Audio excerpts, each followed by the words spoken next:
Trump totally changed his tune on Russian hacking today. Why?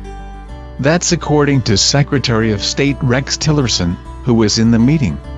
They had a very robust and lengthy exchange on the subject, he told reporters afterward.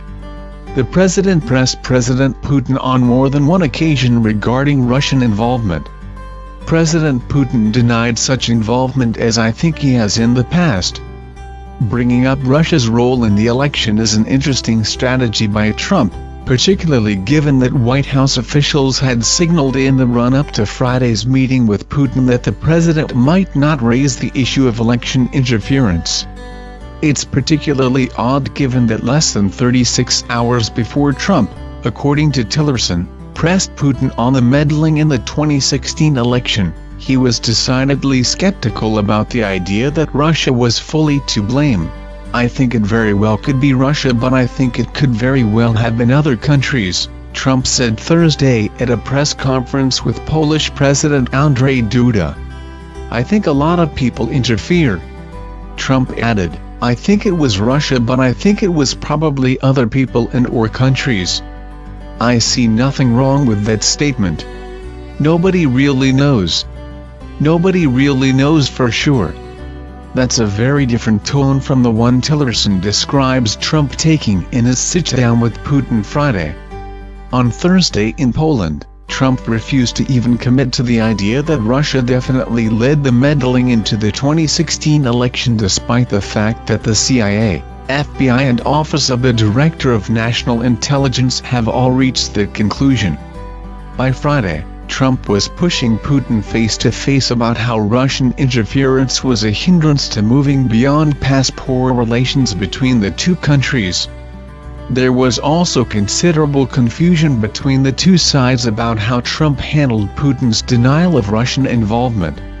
New York Times Moscow bureau chief Neil Magfarkour tweeted that Russian Foreign Minister Sergei Lavrov had said that Trump said he accepted statements from Putin that Russia had not hacked election.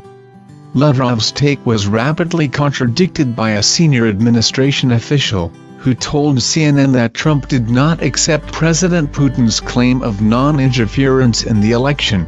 These sorts of meetings, particularly between two major players on the world stage representing two adversarial countries, are always ripe for some level of misunderstanding, whether purposeful or not. The Russians hear what they want to hear, and so do the Americans. That explains some of the differing reporting on who said what on the Putin-Trump meeting. But what mystifies me is what changed for Trump between Thursday afternoon in Poland and Friday afternoon in Germany. Prior to Friday, Trump has been one of the few voices within the Republican Party, or the Democratic Party, who has consistently voiced doubts about Russia's role trying to meddle in the American presidential election. His comments on Thursday are broadly consistent with that skepticism. Yeah, Russia probably did it, but they might not have. Trump's tone in the one-on-one with Putin on Friday, as related by Tillerson, is a marked change from that approach. Why? Did Trump become convinced over the last 24 hours of Russia's role in the election meddling?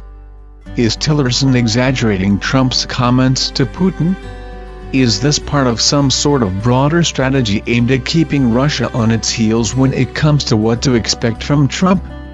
Or did Trump just say it because, well, it occurred to him in the moment? So many questions. So few answers.